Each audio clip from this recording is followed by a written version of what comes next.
to play God and choose one? Yes. Robert McFarland, under oath, reveals his chilling choice, picking one American hostage in Lebanon to be swapped for a weapons shipment to Iran. Good evening. This is the CBS Evening News. Dan Rather reporting. The disclosures from President Reagan's former national security advisor didn't stop there. McFarland also detailed just how involved President Reagan was in getting around Congress for secret aid to the Nicaraguan rebels, also Mr. Reagan's secret policy and arms dealings with Iranians, and much more about Oliver North's secret White House basement operations. Again today, President Reagan denied any knowledge of lawbreaking. Phil Jones on Capitol Hill begins our coverage.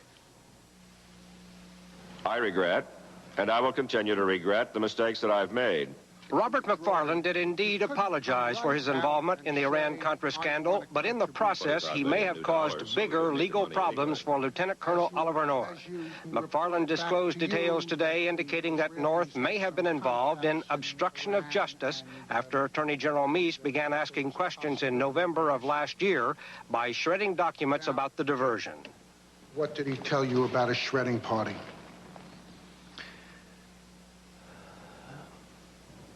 Well, just that there had to be one. McFarland told about how President Reagan had directed that faith with the Contras not be broken, that aides should make continued efforts to help the Contras hold body and soul together until Congress would again agree to support them. McFarland, who had served as President Reagan's national security advisor until December 1985, described an active president who even made a phone call to a Central American leader to free up confiscated weapons for the Contras. Did you ask the President of the United States to speak to the head of state of that country to make sure that the Contras' arms were released to them? Yes. And was that successful? Yes. According to McFarland, both the president and vice president were well aware of contributions from foreign countries, including $32 million in donations from Saudi Arabia. McFarland conceded today that suspicions about Lieutenant Colonel Oliver North should have led him to have asked more questions. McFarland insisted that he had warned North against violating the Boland Amendment, which prohibited direct or indirect assistance to the Contras. Concerning the Iranian arms sales that turned into an arms for hostages deal, McFarland told more details today about how the secret dealing went on and how he was asked to choose one American hostage to be released after the first U.S.-approved shipment of arms to Iran.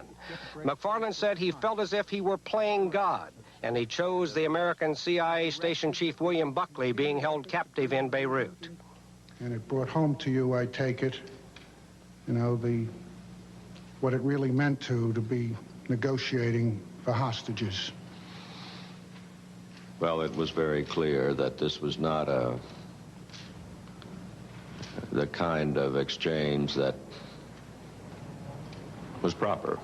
However, as it turned out, Buckley was dead. The Reverend Benjamin Weir was the one released.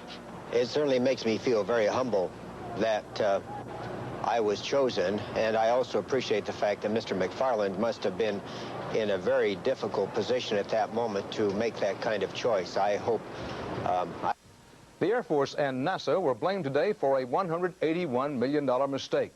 The March 26th launch in a rainstorm of an Atlas Centaur rocket. The rocket carried a military communications satellite. It was struck by lightning and blew up. Today, investigators said Air Force weather forecasters made a bad call, and NASA should have known better.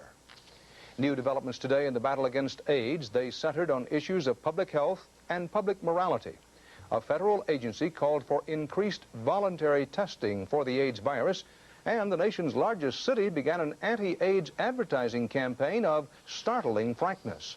CBS News correspondent Richard Roth reports. There's no way of its creators say no advertising campaign on the danger of AIDS has talked as tough as this one. If you're doing anything, you use one of these. You understand?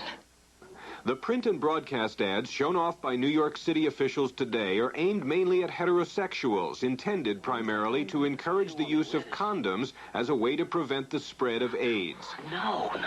And if he says no, so can you. The Catholic Church called the commercials an endorsement of promiscuity, and so far only the city-owned TV station has agreed to run them. Just as I'm concerned that some viewers will be concerned and be offended, I'm also concerned about the fact that there are thousands of people out there who are risking their lives who might otherwise be saved from a certain death. And a similar concern is fueling debate nationwide over a new federal proposal to vastly increase the number of people tested for AIDS. Not to cure them of the disease, there is no known cure, but to keep them from spreading it. I'm in some of the high-risk groups. The proposal drawn up by the Centers for Disease Control says AIDS blood tests like the one this doctor was discussing with a patient today should be encouraged for anyone in a high-risk group, including people with venereal disease, intravenous drug users, and some pregnant women. But it calls routine mandatory AIDS testing not justified, an issue that's dividing some of the president's own advisors. I think people who apply for marriage licenses, people who are admitted to hospitals, and others, we should have routine testing.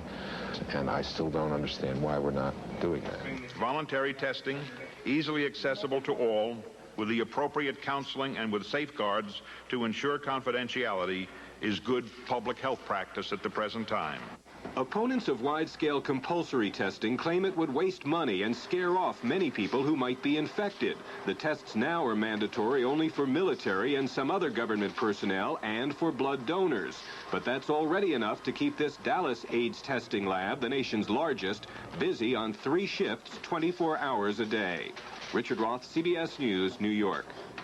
A New York judge today sentenced makeup artist Stephen Roth to as much as 15 years in prison for hiring 2 men to slash model Marla Hanson's face with a razor blade. Prosecutors said Roth ordered the slashing after a rent dispute and the rejection of his romantic advances. The men convicted of carrying out the attack for Roth are due to be sentenced next month.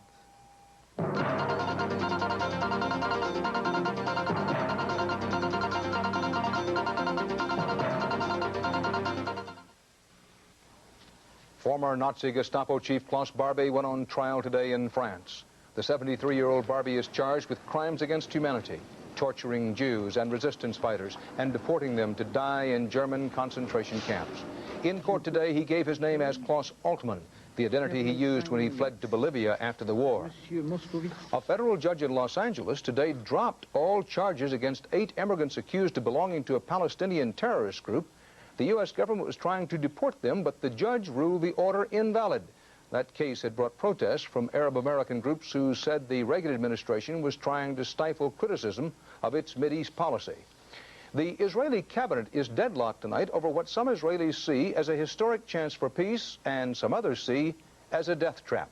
The proposal is being pushed by Foreign Minister Peres. It is for an international conference leading to direct talks with the Arabs.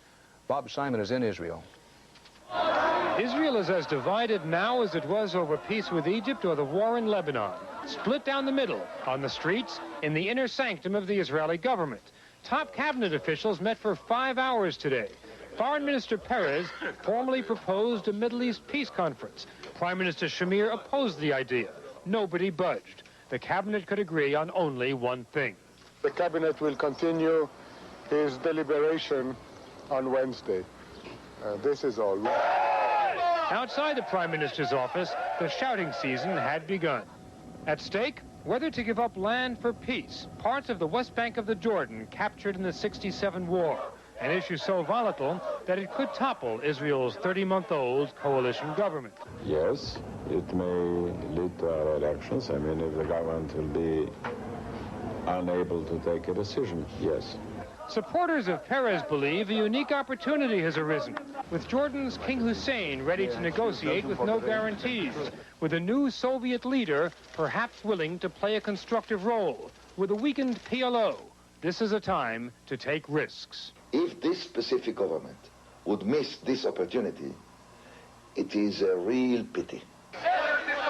But right-wingers are convinced an international conference would leave Israel alone and vulnerable to pressures to give up vast stretches of territory. Their slogan, International Conference, Recipe for National Suicide. Top Israeli officials say they've received a letter from Secretary Schultz, which endorses an international conference as the only practical way to continue the peace process, a process which in Israel has never seemed peaceful at all. Bob Simon, CBS News, Tel Aviv.